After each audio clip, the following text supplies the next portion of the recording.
I suddenly suspected that my stepmother had poisoned the porridge, so I took a sniff with my own nose. Sure enough, I detected an odd smell. To preserve the evidence, I took out a plastic container and poured all the porridge into it. Worried that my stepmother might notice, I returned the empty bowl to the kitchen and praised her for making such delicious porridge today. But just as I turned to leave, my stepmother called out to me. It turned out she had seen water leaking from my backpack. I could only explain that the water bottle in my bag was leaking. At that moment, I told a lie and hurriedly left. My stepmother didn't think much of it, but when she went to mop the floor, she realized that what was dripping on the floor wasn't water.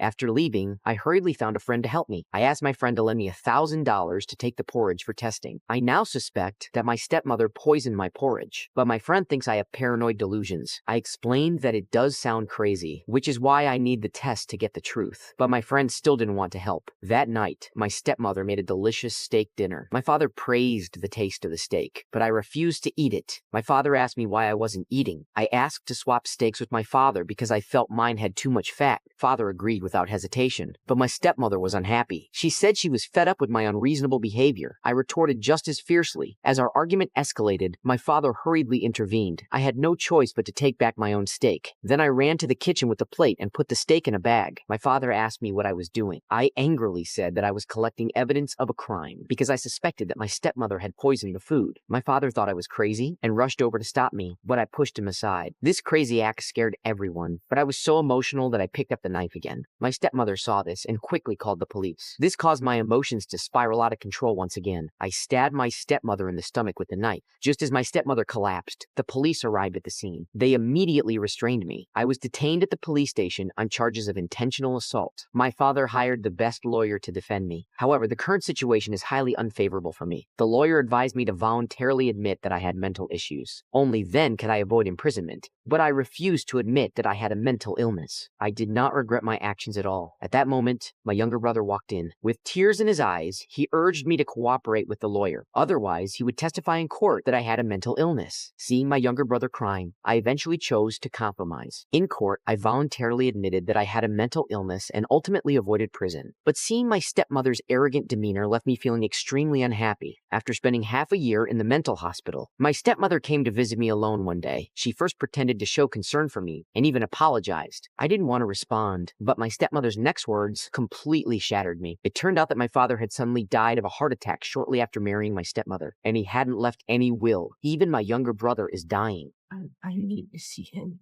I'm afraid that's not possible. He hasn't been feeling well. Stomach pains. Hearing this, I couldn't sit still anymore. Sure enough, our entire family had been framed by this malicious woman.